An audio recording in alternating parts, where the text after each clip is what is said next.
Monsieur et dames, bonsoir, merci d'écouter la radio, c'est Royal FM sur les 428.4, mais également sur Facebook à travers le lien Royal FM Espace Cameroun. Messieurs et dames, nous sommes encore au rendez-vous ce mardi pour parler avec vous d'un livre. Il s'agit de l'histoire d'une banale recherche d'un père qui découle sur un ensemble de choses et d'événements. Je vous propose de faire la lecture avec l'auteur dans un instant très court. Le temps pour Romy Alekoumé de nous passer la bande d'annonces et on se retrouve juste derrière.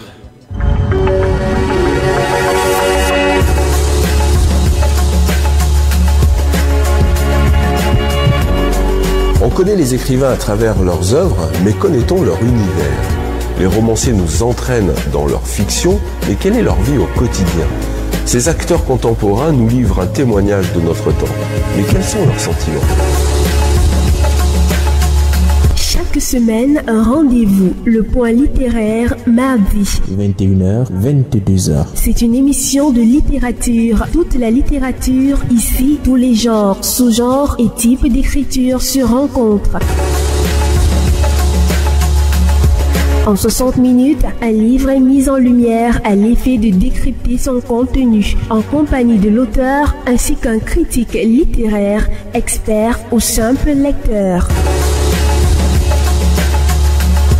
Le point littéraire, c'est avec plusieurs rubriques qui passent en revue l'histoire de la littérature et les classiques littéraires.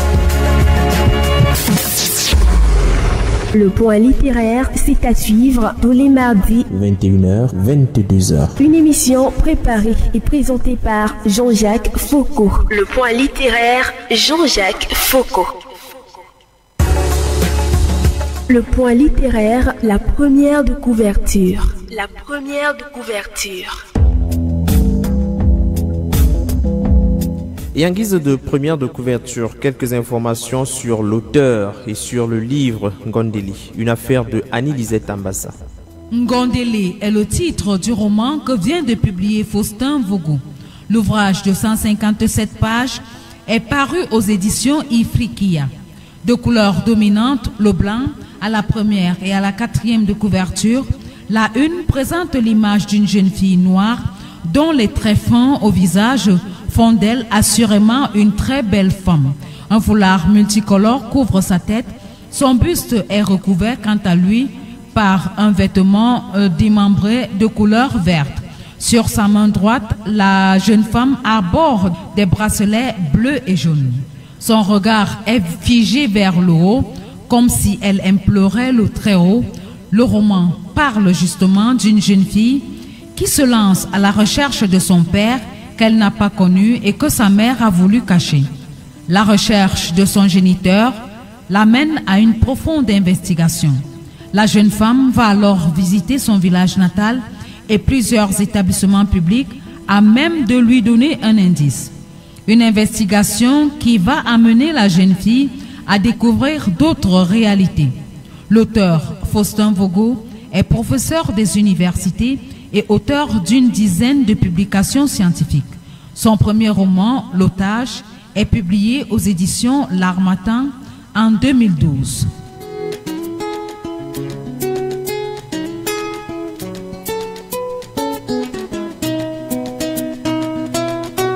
Un genre de délire on avait, un genre de plaisir on a partagé. Chérie, oui, tu sais me gérer. Un seul regard et je suis apprivoisée. Tu t'es brûlé les ailes, non. Tu penses que je suis comme elle, non. Avec moi, ça ne risque pas d'arriver, non. Je veux me poser, ne t'éloigne surtout pas de moi.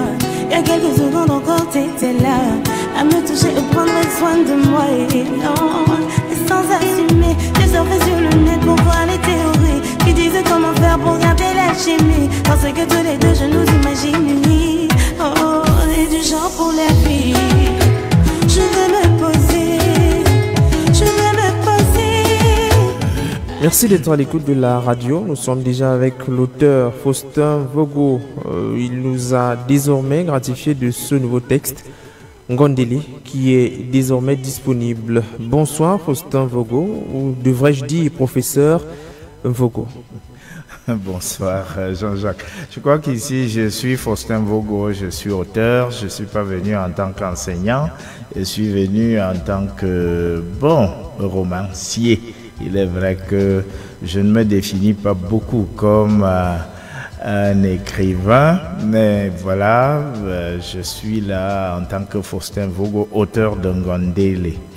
C'est votre deuxième livre et la première lecture qu'on a eu à faire, elle est juste, elle est exacte, l'histoire qui est racontée. Oui. Je crois que la commentatrice là a fait une très belle lecture.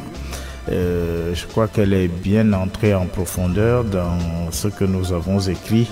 Il s'agit là d'un deuxième roman, pas du deuxième livre, oui, parce deuxième que roman. Je suis quand même à 13 ou 14. Il y a des revues scientifiques, une dizaine au total, vous accompagnent. Oui, un peu plus.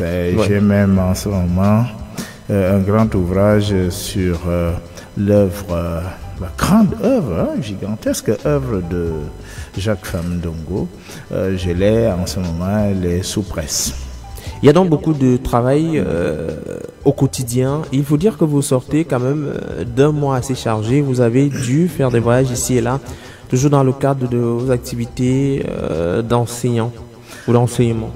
Oui, j'ai énormément voyagé ces derniers jours. J'ai même fait parfois des heures et des heures, 2 jours peut-être sur les routes. De New York à Paris, de Paris à Maroua, vous voyez, c'est quand même de Maroua à Yaoundé. Et là, c'était en voiture.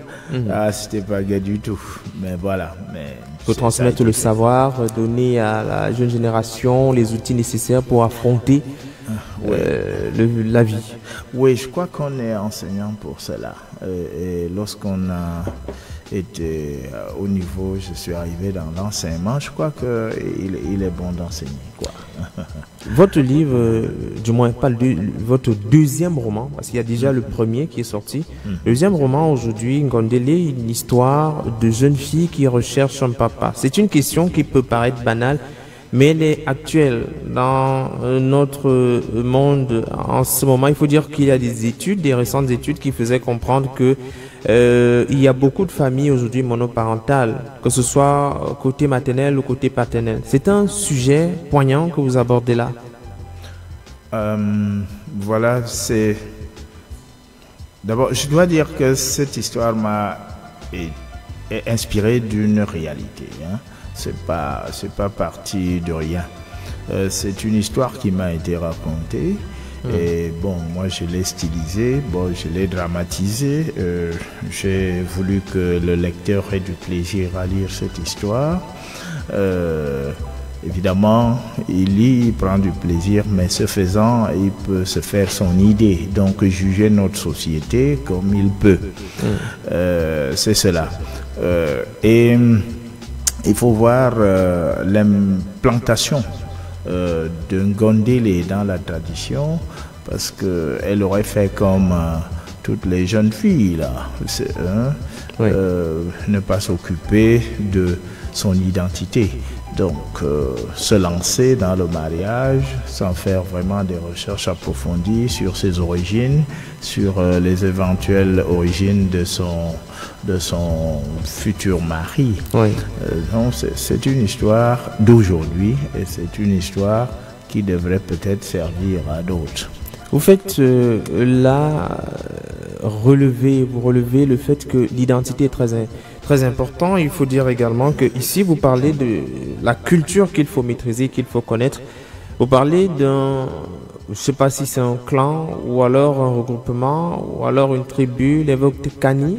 Il faut savoir exactement l'identité de la personne. Il faut connaître les réalités. Et c'est ce qu'essaye de faire l'héroïne de ce roman que vous avez publié.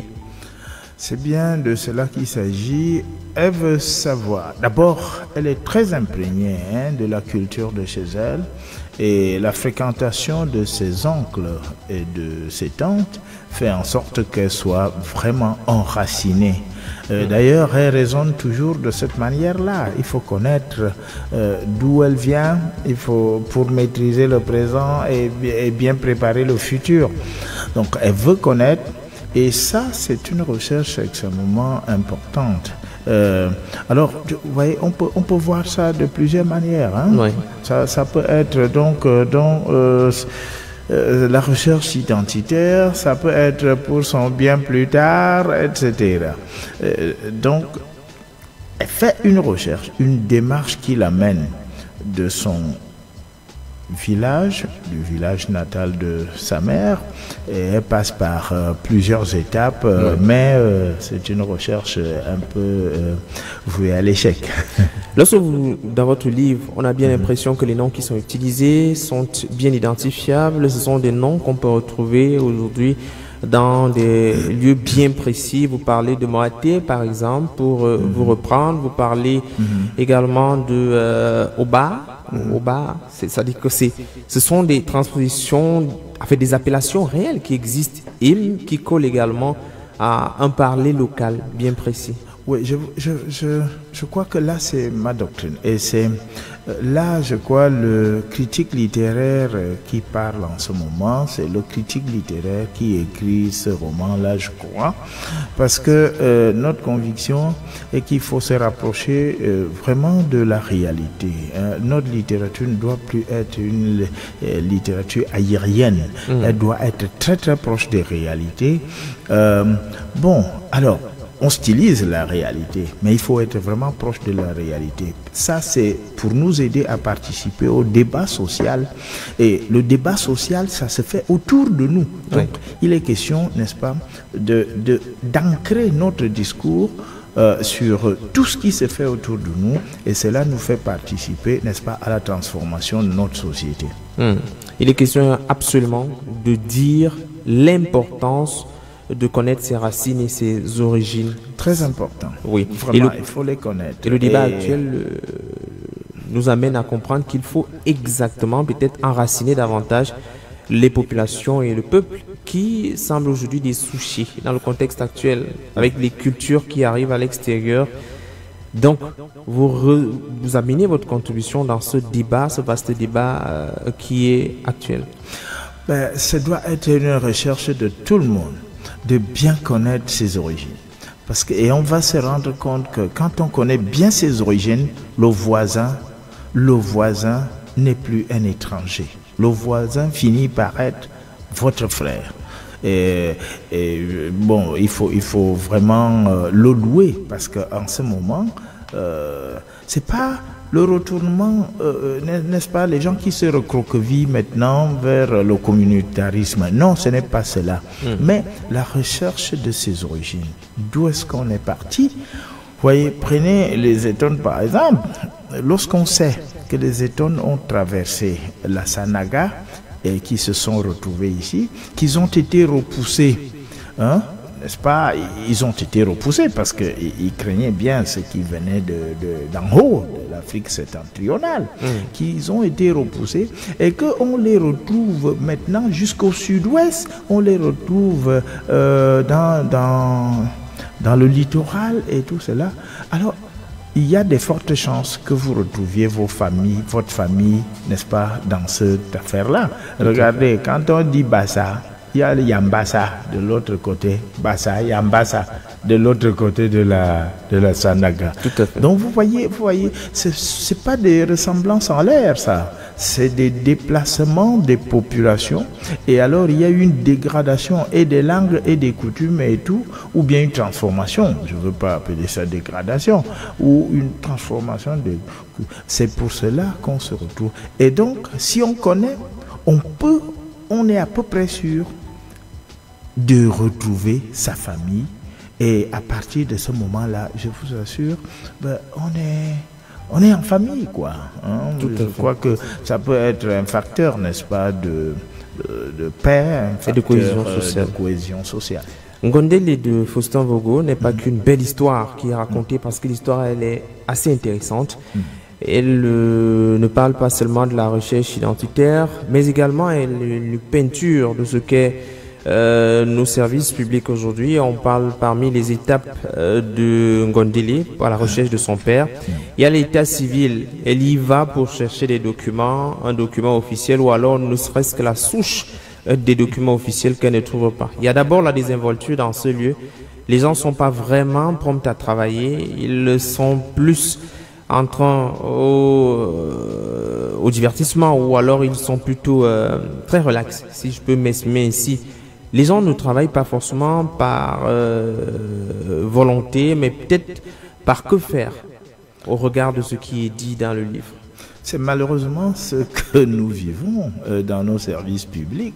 Vous voyez, c'est pas les lieux où vous arrivez, on vous accueille avec un sourire et tout de suite on essaye de vous rendre service. C'est là, c'est ce qui est dénoncé là, et c'est ce qui nous entoure malheureusement, ce que nous vivons au quotidien malheureusement. C'est une problématique profonde quand même de savoir qu'il est difficile de retrouver un document dans un lieu où on est censé le retrouver. Ah oui, c'est le problème d'archivage. L'archivage, lorsque on vient travailler et on ne pense pas à demain, alors là c'est dramatique. C'est dramatique. Et donc la sensibilisation doit porter aussi vers ce domaine-là et pour dire aux gens, attention, pour retrouver notre passé, il faut bien que quelque chose ait été conservé. Donc c'est cela. Vous voyez, il y a une exclamation de Ngondele quelque part. On a coupé le prépuce d'un enfant et l'enfant était en train de pleurer. Oui. Et Ngondele vous dit, mais c'est formidable. Au moins pour lui, on pense à son avenir. Vous voyez, c'est très important de songer à s'implanter, mais pour l'avenir. Oui. Que ce soit à l'état civil ou bien à l'hôpital où elle y va plus tard, il y a d'abord se laisser aller.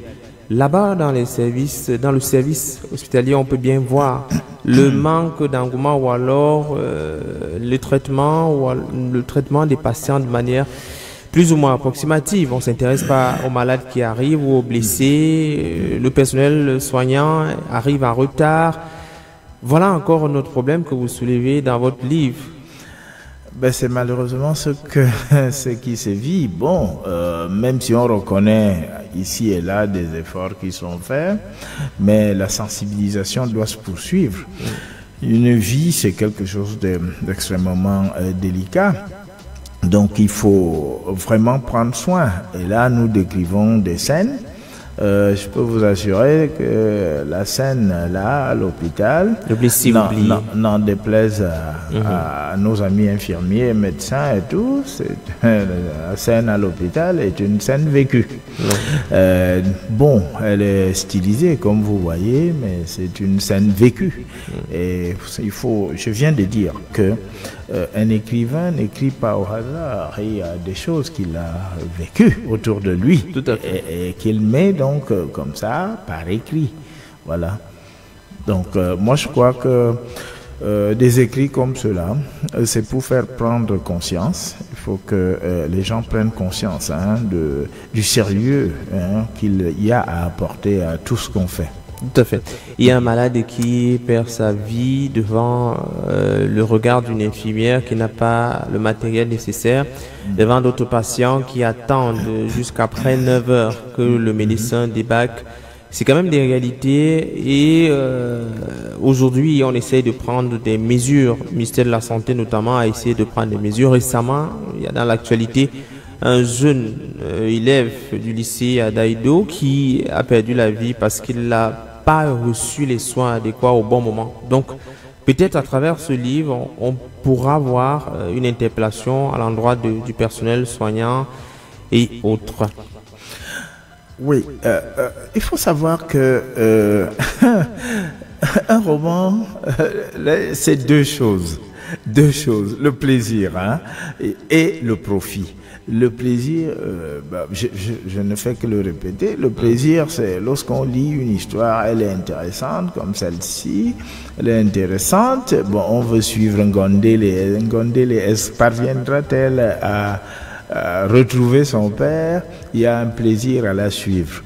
Mais en la suivant, on rencontre donc des épisodes comme cela qui font réfléchir et qui doivent faire prendre conscience.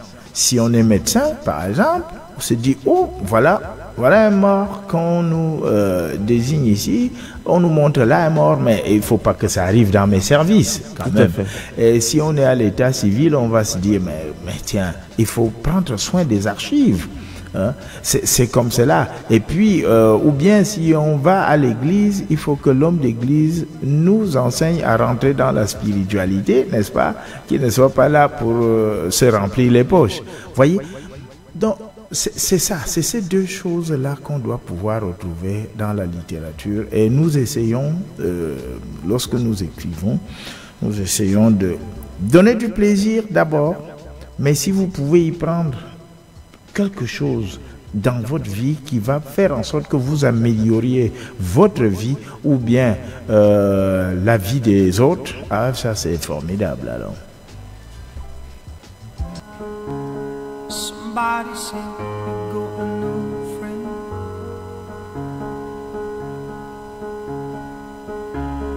Does she love you better than I can?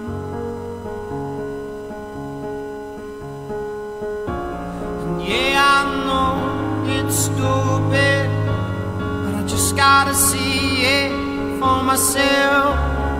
I'm in the corner watching you kiss her. Oh, oh, oh. And I'm right over here. Why can't you see me? Oh, oh, oh. And I'm giving it my all, but I'm not the guy you're taking home. Ooh, I keep dancing on my own. I just wanna dance. Voilà, on écoute en ce moment le point littéraire. Merci d'être sur la 428.4. L'histoire de Ngondele, l'histoire d'une jeune fille, une jeune femme qui cherche activement son père. On va pas dire aux auditeurs si elle a trouvé ou pas son père, son géniteur. On va simplement conseiller aux gens de prendre le livre, de le chercher absolument pour connaître la fin de cette fabuleuse histoire. Mais toujours est-il que dans le long périple de Ngondele, elle se rend à la justice. Elle se rend précisément à Monatele pour essayer de voir si elle peut dénicher là-bas les informations nécessaires pour enfin trouver son géniteur, pour savoir si celui-ci a au moins eu à introduire une requête pour pouvoir entrer en possession de son enfant ou alors pour la reconnaissance parentale. Mais rien n'y fait, elle se heurte toujours au déboire de ce milieu judiciaire ou alors simplement aux lourdeurs administratives, à la désinvolture, même à la limite. C'est une autre étape qui est assez difficile pour cette jeune femme qui recherche péniblement son père.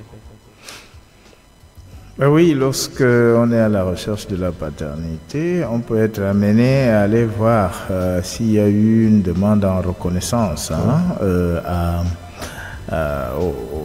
au niveau de la justice. Là aussi, bon, elle a rencontré des concitoyens, qui l'ont reçue comme elle avait été reçue dans d'autres services, c'est-à-dire en fait on voit, c'est comme si un même comportement était partout dans toutes les administrations, c'est-à-dire il y a cette façon de recevoir les archives qui sont plus ou moins en ordre, même si sur place, comme vous avez vu, elle reconnaissait la droiture des gens qui travaillaient là-bas, mais les archives ne lui avaient pas permis de retrouver son... Enfin, si par hasard quelqu'un était venu introduire une requête en reconnaissance. Tout à fait. Et là-bas, il n'y a pas que au niveau de la justice où elle cherche son père. Elle est même allée jusqu'à dans nos villages rencontrer des personnes qu'on appelle des marabouts. Finalement, sa recherche de ce côté n'est pas fructueuse. Est-ce que c'est pour signifier que ce sont juste des vendeurs d'illusions? Ah, mais là, je crois que au jour d'aujourd'hui, il faut vraiment faire attention avec ceux qui prétendent être des devins. Il faut vraiment faire attention. Personnellement, j'ai l'impression qu'il faut s'en méfier. Il y a bien de nos produits locaux qui sont très bons pour notre santé. Ils peuvent connaître et vous les proposer, vous les donner. Mais quant à deviner mon futur, alors là, je commence à être sceptique. On peut avoir une maîtrise de certains éléments de la nature, les plantes qui sont ici ou ça. Mais pas de l'avenir. Voilà donc des éléments, elle est allée, elle a donné de l'argent comme beaucoup l'ont fait. Et continue d'ailleurs à le faire, pensant qu'il pouvait avoir le pouvoir et la capacité de pouvoir deviner ou de retrouver le père. Mais est-ce qu'on a besoin d'arriver à cette étape? Elle aurait peut-être dû demander directement à sa mère. Non, la volonté vraiment de retrouver son père était très forte. Ça l'a amené vraiment à faire des recherches un peu partout. Et ça, c'est justement face au silence de sa mère. Sa mère qui n'a pas voulu, qui a décidé d'enfouir le souvenir même de cet homme-là qui est le géniteur de Ngondele. Donc, la jeune fille, elle est émancipée. Ngondele veut dire une jeune fille épanouie, n'est-ce pas? Bon, elle a tous les atouts, les atouts physiques, les atouts intellectuels. Et donc, elle a mis tout cela en branle pour retrouver son père. Mais sa mère a véritablement enfoui le souvenir de son géniteur. Et donc, bon, c'est pour cela que elle est allée jusque chez les devins, parce que les devins, eux, ils pouvaient lui vendre du ventre, quoi. Mais maintenant, est-ce qu'on est en droit de se poser la question, quoi qu'il ait bien pu faire, est-ce que le père ne mérite pas d'avoir sa place auprès de sa fille? Il mérite tout de même d'être connu. Nous sommes dans un roman. Et bon, alors, je ne veux pas dire que je ne suis pas de ces romanciers qui nient. Je connais un Algérien, Rachid Boujedra, qui ne peut pas, malgré sa vingtaine ou plus de 20 textes, qui ne veut pas reconnaître l'existence du père. Non, nous ne sommes pas à ce niveau-là, parce que pour moi, le père, il faut même le magnifier, le père. Même s'il est irresponsable. Il faut voir, il faut vraiment qu'on ait parlé de cela. Dans ce roman, est-ce que la mère a même fait une seule allusion à ce père? Non. Alors, est-ce qu'il était irresponsable? Là, à vrai dire, ce serait une interprétation qui n'a rien à voir avec le roman. Cette histoire. Oui. Tout à fait. Je vous propose d'aller voir les traits connus de la littérature et puis on va se retrouver pour savoir combien de temps cela vous a pris pour pouvoir écrire ce deuxième roman, parce qu'il y a eu le premier roman qui est arrivé et qui est toujours lu jusqu'à présent. Et on saura maintenant les perspectives à venir par rapport au texte, au nouveau texte, où est-ce qu'on va le trouver. De toutes les façons, prenons d'abord cette transition et on se retrouve. Le point littéraire, les classiques littéraires. Les classiques littéraires.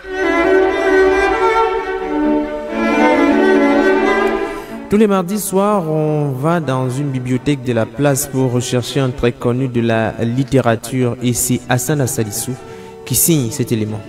Les Fleurs du Mal est le recueil de poèmes de Charles Baudelaire qui retient notre attention ce mardi. Publié le 25 juin 1857, le livre scandalise aussitôt la société contemporaine, conformiste et soucieuse de respectabilité. Couvert de propre, son auteur subit un procès retentissant. Le jugement le condamne à une forte amende, réduite sur intervention de l'impératrice. Il entraîne la censure de 6 pièces jugées immorales. De 1861 à 1868, l'ouvrage est réédité dans 3 versions successives Enrichi de nouveaux poèmes, les pieds interdits paraissent en Belgique. La réhabilitation n'interviendra que près d'un siècle plus tard, en mai 1949. C'est une œuvre majeure de la poésie moderne. Ces 163 pièces rompent avec le style convenu en usage jusqu'alors. Elle rajeunit la structure du vers par l'usage régulier d'enjambements, de rejet et de contre-rejet. Elle rénove la forme rigide du sonnet. Elle utilise des images suggestives en procédant à des associations souvent inédites, telles l'ange cruel qui fouette des soleils, le voyage. Ainsi, elle mêle langage savant et parler quotidien, rompant avec romantisme qui, depuis un demi-siècle, loue la nature jusqu'à la banaliser. Elle célèbre la ville et plus particulièrement Paris. L'œuvre diffère d'un recueil classique où souvent le seul hasard réunit des poèmes généralement disparates. Ceux-ci s'articulent avec méthode et selon un dessin précis pour chanter avec une sincérité absolue. La souffrance d'ici-bas, considérée selon le dogme chrétien du péché originel qui implique l'expiation, le dégoût du mal et souvent de soi-même, l'obsession de la mort. L'aspiration à un monde idéal, accessible par de mystérieuses correspondances, nourri de sensations physiques que la mémoire restitue avec acuité, l'ouvrage de Charles Baudelaire exprime une nouvelle esthétique où l'art poétique juxtapose la palette mouvante des sentiments humains et la vision lucide d'une réalité parfois triviale à la plus ineffable beauté. L'œuvre exercera une influence considérable sur des poètes ultérieurs, aussi éminents que Paul Verlaine, Arthur Rimbaud et Stéphane Mallarmé.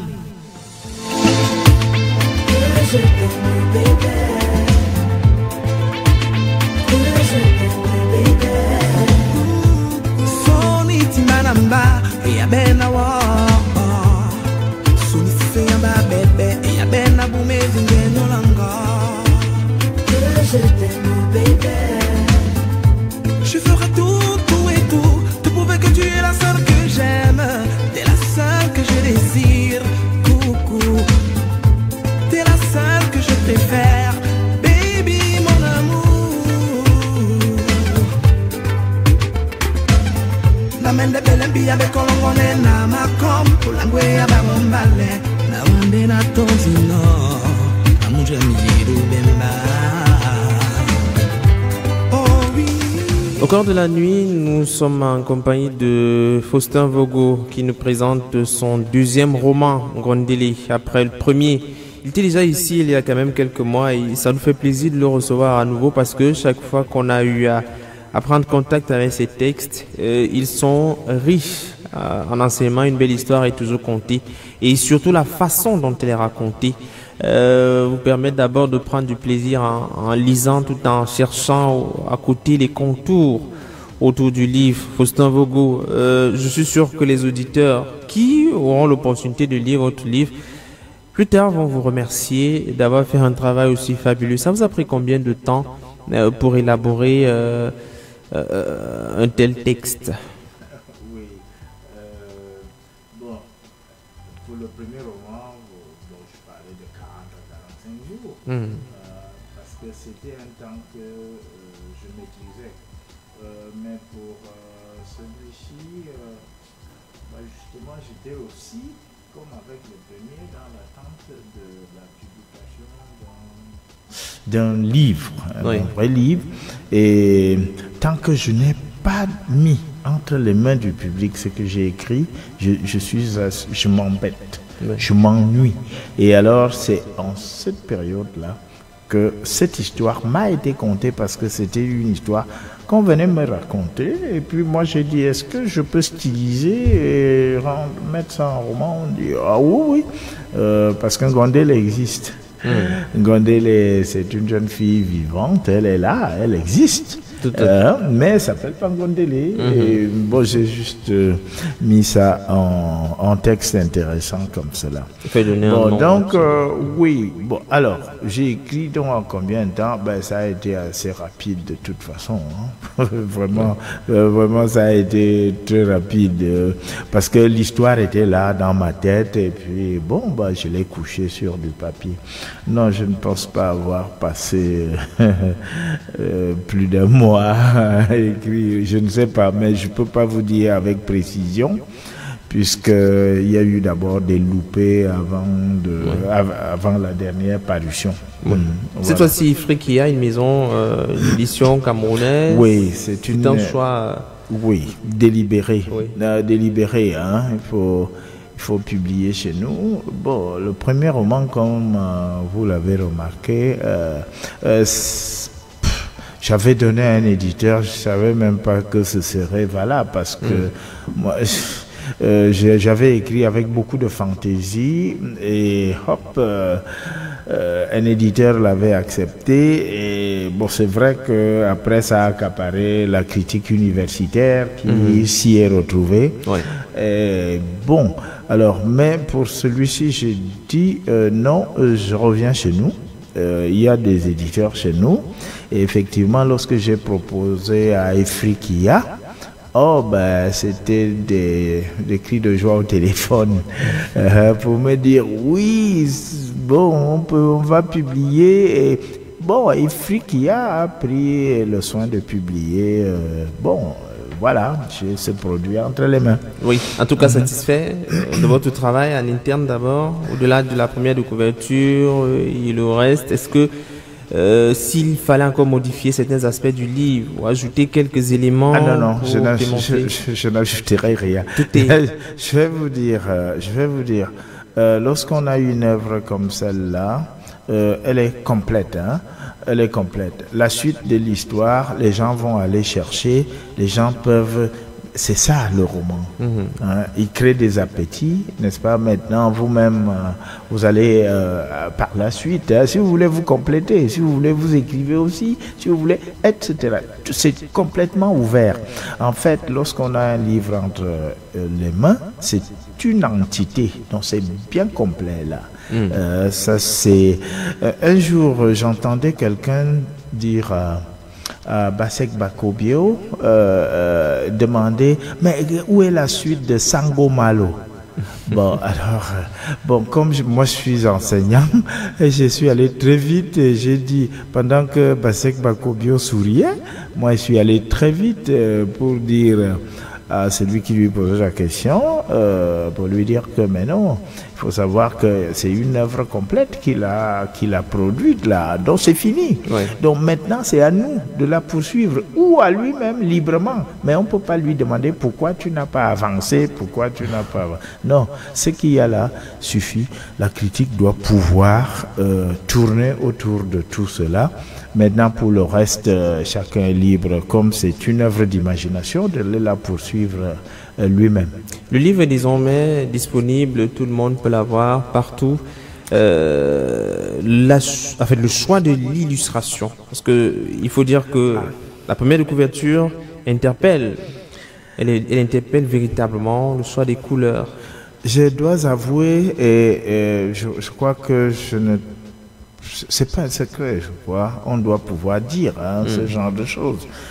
En fait, j'avais demandé comme fasse une illustration de la première découverture. J'avais demandé une jeune fille qui réfléchit et qui regarde le ciel, qui s'interroge, qui interroge le ciel, qui interroge la nature, l'horizon, qui interroge les prairies vertes et tout ça. Bon, alors...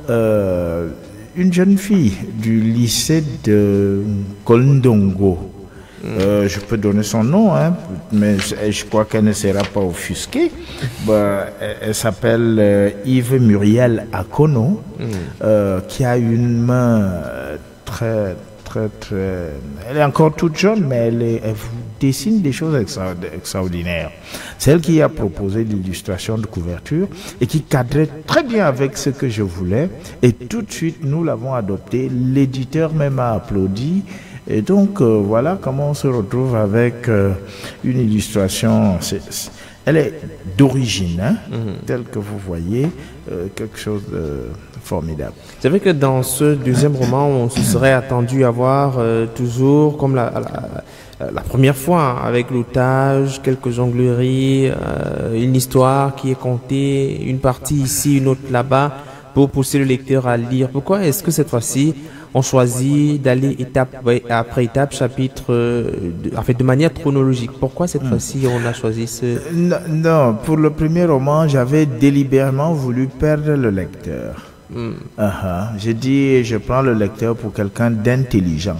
Lui-même, il va constituer ou reconstituer le fil de ce qui est dit, le fil de l'intrigue.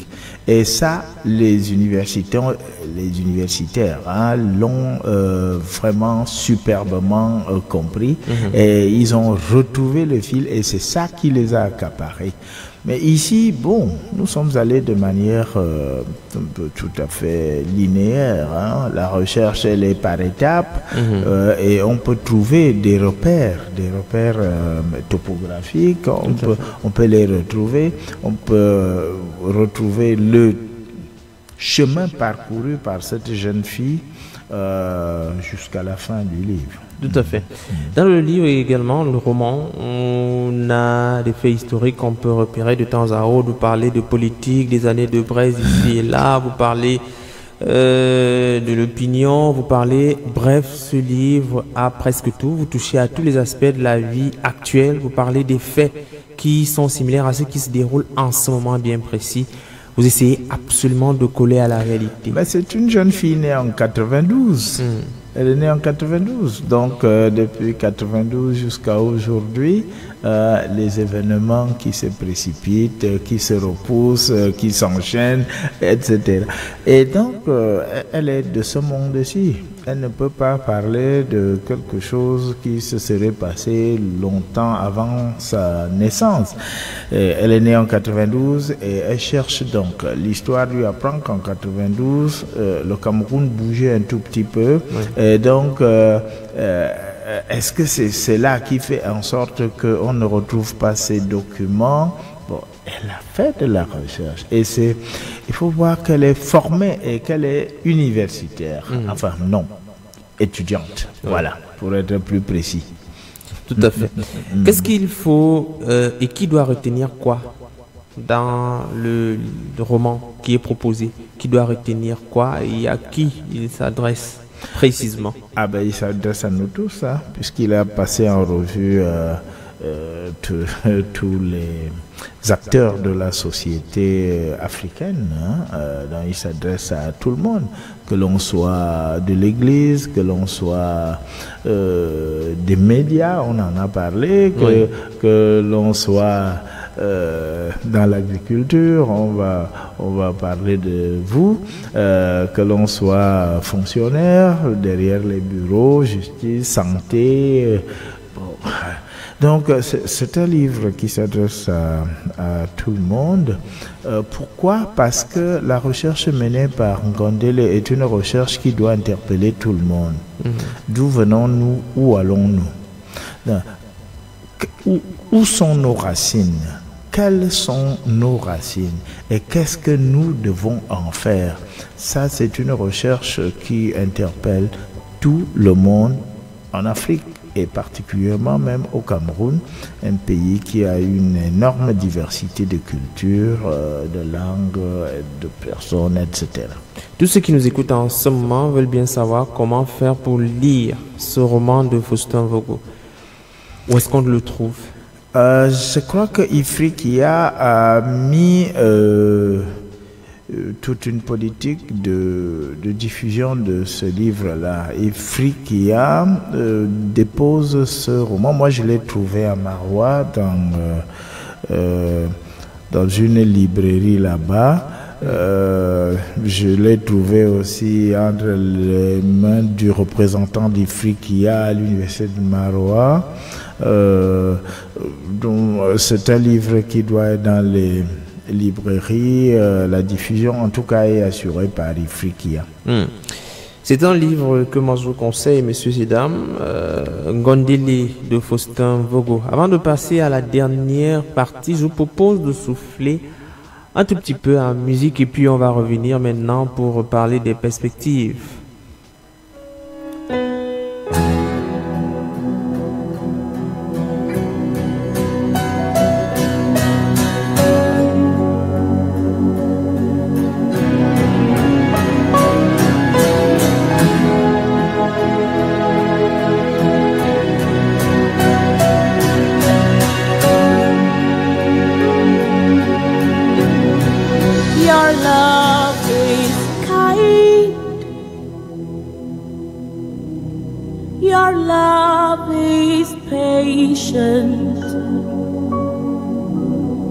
You fill my heart with so much peace and joy. You're amazing. You make my life feel brand new. You're amazing. You make my life feel brand new. Jesus, you love me too much, oh, too much, oh, too much, oh, excess love, oh. On va laisser la chanson en fond, il faut dire, Faustin Vogo. Moi, j'ai choisi cette chanson parce que vous avez une relation particulière avec l'Éternel Dieu Tout-Puissant. Et donc, il était question de vous faire certainement plaisir avec une chanson comme celle-là. J'espère que le but recherché est atteint. Oui, bon, faut pas, je veux pas aller clamer à la radio que je suis chrétien, croyant, mais je crois qu'il y a Dieu qui aide tout le monde, qui nous aide, qui nous guide, qui nous a créés et qui nous a envoyés sur cette terre pour continuer l'œuvre de création. Tout à fait.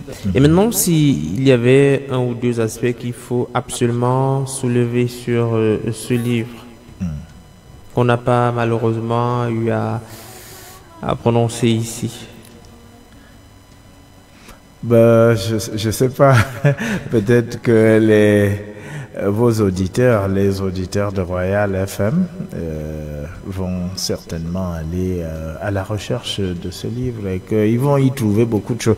En fait, c'est très difficile souvent pour un écrivain de parler beaucoup de ce qu'il a écrit, parce que on l'écrit et on met à la disposition du lecteur, et donc c'est le lecteur qui s'en va. Je vais vous dire que un premier roman que j'ai mis sur le marché, mais des universitaires ont trouvé des aspects extraordinaires là-dedans.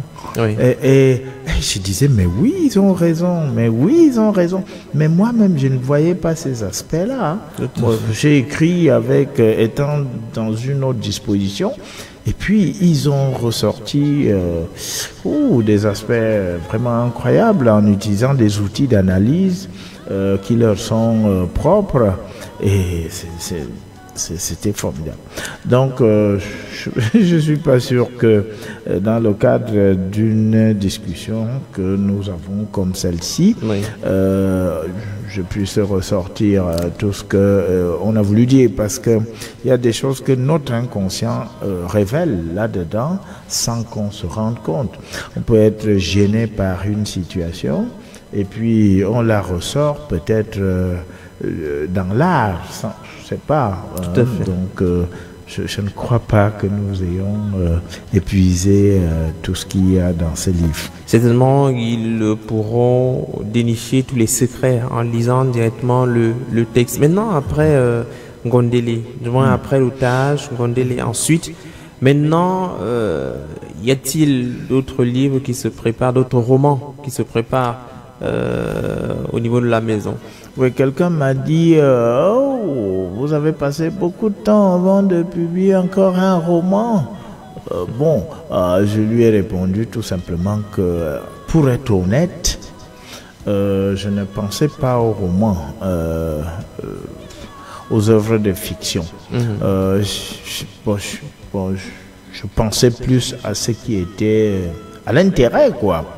Les romans ne vous font pas changer de grade, hein. Je suis universitaire, il ne faut pas l'oublier. Tout à fait. Les romans viennent vraiment très secondairement.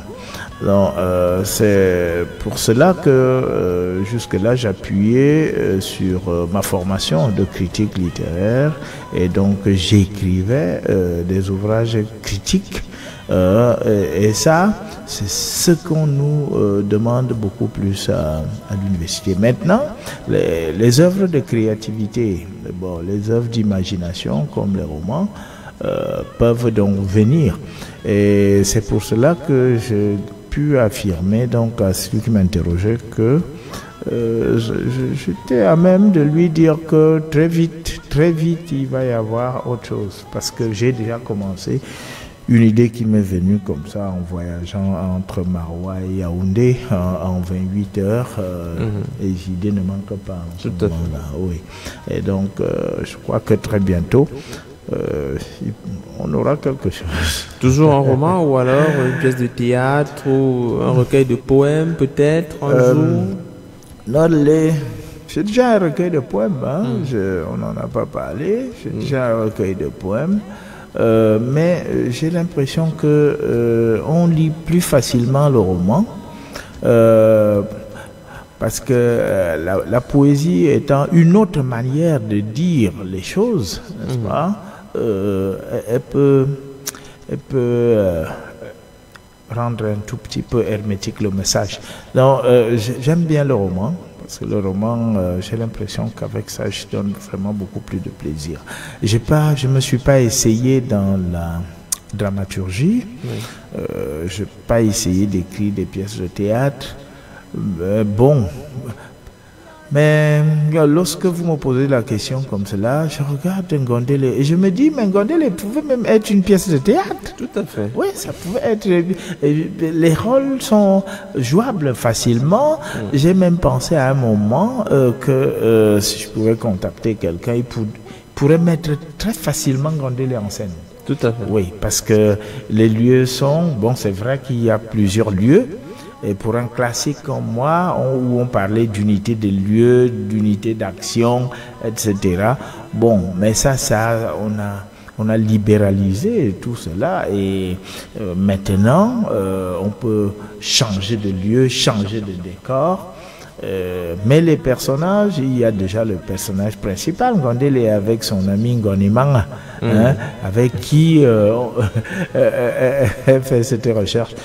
Moi, je crois que pour les bons réalisateurs, je crois qu'ils pourraient mettre un Ngondele en scène, que ce serait peut-être une belle pièce. C'est vrai que vous avez tout à l'heure parlé du cinéaste Basek Bakobio. On imagine bien que ça peut lui inspirer un petit film, une petite série, pourquoi pas. Oui, disons que je l'aime bien, bon, et c'est pour ça que je le cite. Alors, il ne me reste plus qu'à vous dire merci d'être passé à la radio, nous présenter ce roman qui certainement fera plaisir aux auditeurs lorsqu'ils l'auront. Ils liront surtout. Oui, c'est mon souhait de donner le plaisir aux gens. La lecture ne doit pas être rébarbative. Je crois que la lecture doit pouvoir faciliter l'évasion. Quand on lit un beau texte, un texte bien écrit, une histoire intéressante, je crois que on peut s'évader un tout petit peu, on peut vider sa tête si elle est encombrée de problèmes. Tout à fait. C'est un peu comme regarder un bon film. Et si on parlait de film, sachez que c'est terminé pour aujourd'hui. Nous étions heureux en tout cas de vous avoir ici. Oui, merci la soirée. Oui, merci beaucoup Jean-Jacques. C'est la deuxième fois que Royal FM me reçoit. Et je continue à écouter Royal FM et j'ai été séduit par la qualité de votre questionnement qui m'a convaincu que vous êtes profondément entré dans Ngondele. Vraiment, je vous remercie pour cela. Merci à vous, merci à Romian Lekoumé, c'est lui qui est en face de moi. Il s'occupe des machines, caméras, mise en onde, lui tout seul. Merci également à Annie-Lisette Ambassa et à Sana Salissou. Elles nous ont présenté la première de couverture et les classiques littéraires. Merci également à Roger Kiki, il était à la coordination centrale du programme. Supervision générale Emmanuel Noël Bissaï. Présentation Jean-Jacques Foucault. La rediffusion du programme passe tout à l'heure entre 3h et 4h du matin.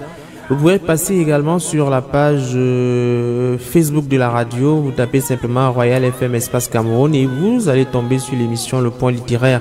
Sachez également que Le Point Littéraire édition de ce soir sera disponible dès demain sur YouTube.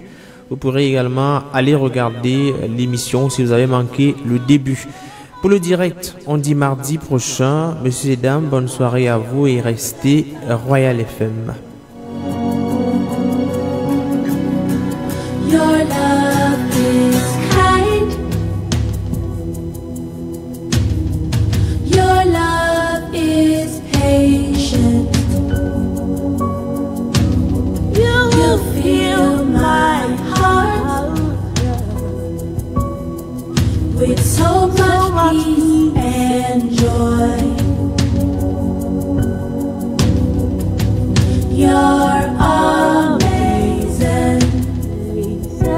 You make my life feel brand new. All your promises are yeah and amen. You're not a man, you never lie. Jesus, you love me too much, too much, too much, excess love. Jesus, you love me too much, too much, too much, excess love. Jesus, you love me too much, too much, too much, excess love. Jesus, you love me too much, too much, excess love.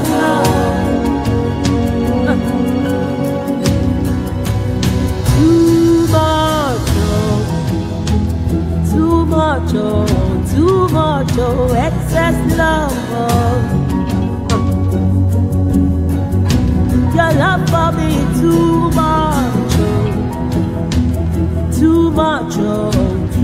much, excess love.